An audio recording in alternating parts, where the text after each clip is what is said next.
Good day, fellow YouTubers, and welcome back to another Pro Tip Tuesday. Today I'd like to talk to you about salmon flies, but before that I'd like to just mention something.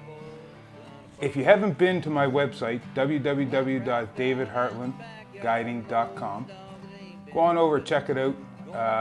If you have been there, you've already seen some things, but a lot's changed in the recent few weeks. That's kind of why I haven't been on YouTube as much lately. I've been really behind the scenes building this new platform that I have on my website. I got some blogs on there. I've got some awesome blog writers going to be working with me on this new project. And there's also a new forums section. If you go on there, check it out. There's going to be all kinds of new things coming. A lot of it's interactive, so hopefully you guys will use it.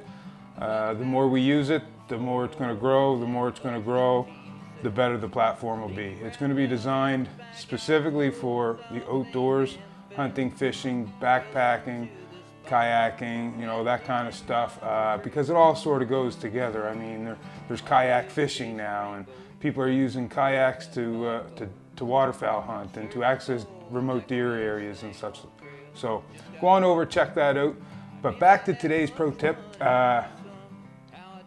It's about salmon flies and salmon trips and the whole thing. So you don't want to miss this. Make sure you watch to the end because there's a lot of important things I'm going to talk to you about. So stay tuned, folks, and enjoy the episode.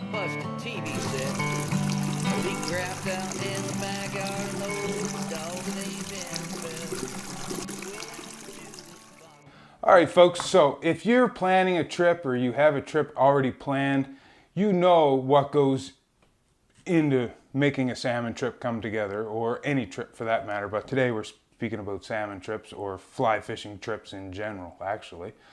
There's a lot of cost that goes in.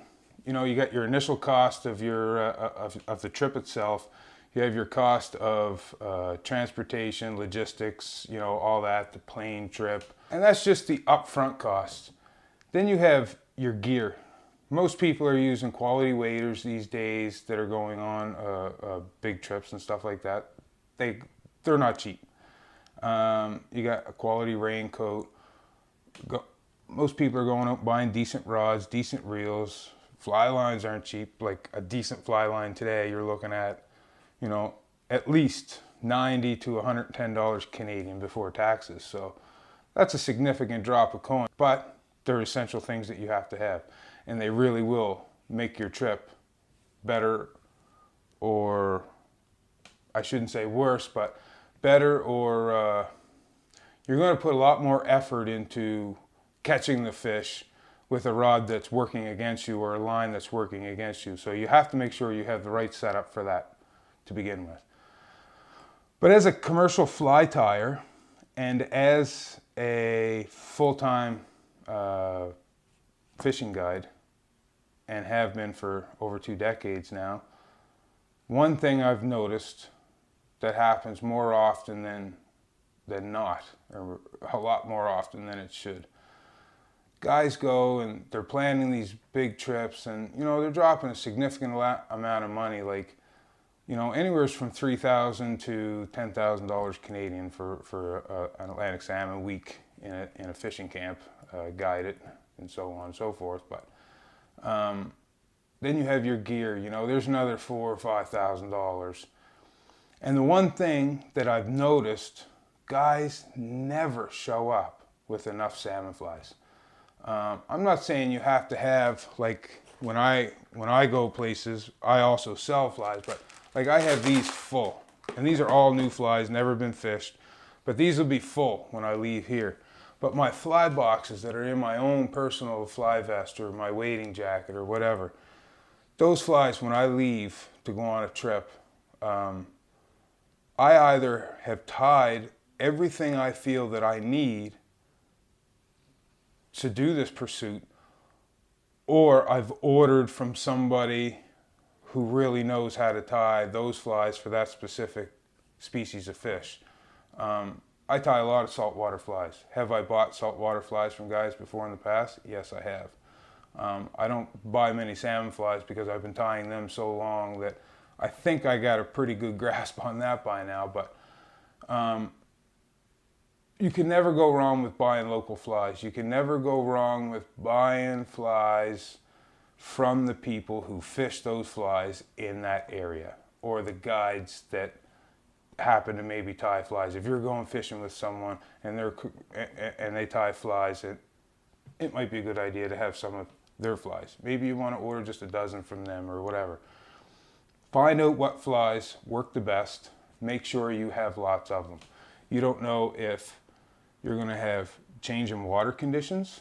You don't know if you're going to have a change in a river. Like for instance, where I guide, we have a choice of there's like 9 rivers there. I predominantly target mostly 5.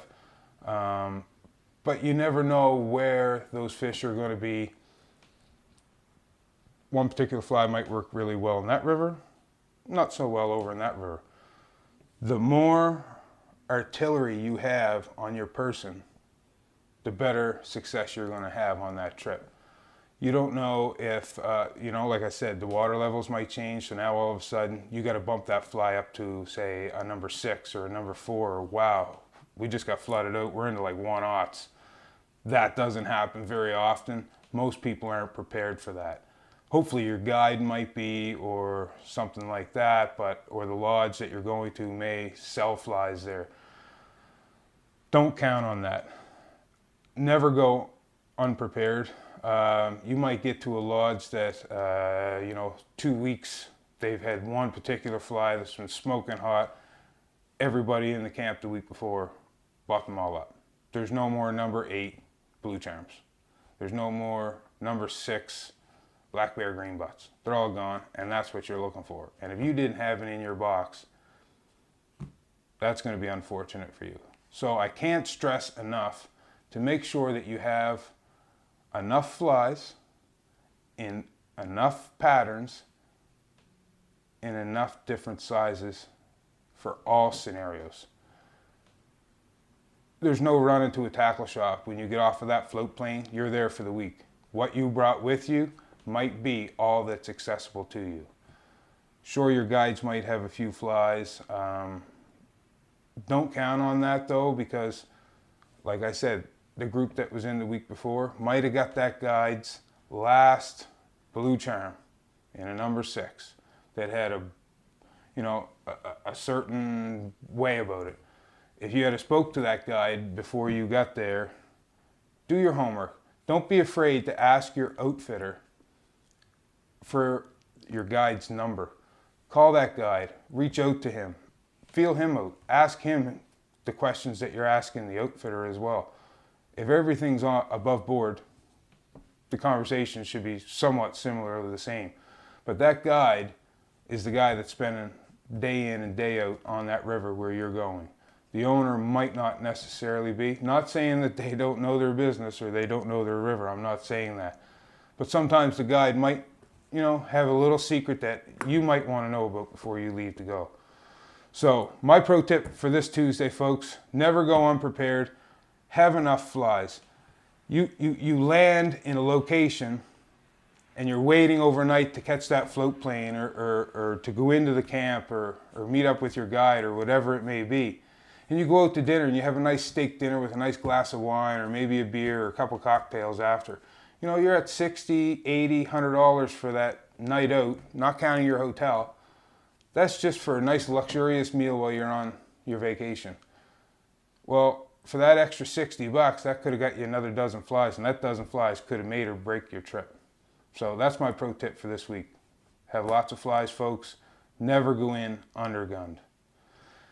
So another thing I'd like to mention, if anybody's noticed this awesome t-shirt, a real good friend of mine, Roxanne at Ragged Tees, she makes these. These are all handmade from secondhand t-shirts, recycle, reduce, reuse. It's good for the environment, folks. Check out the link below. I will put a link to her website. She's awesome to deal with, and she's Canadian, and she's in Ontario. She ships. So check her out. She does all kinds of things, not just the fishing. If you're into music, she does music notes, all kinds of stuff. Check her out. She's awesome. So take care, folks, and I'll see you on the next episode. Guitars, guns, and fly rock, but my whiskey is on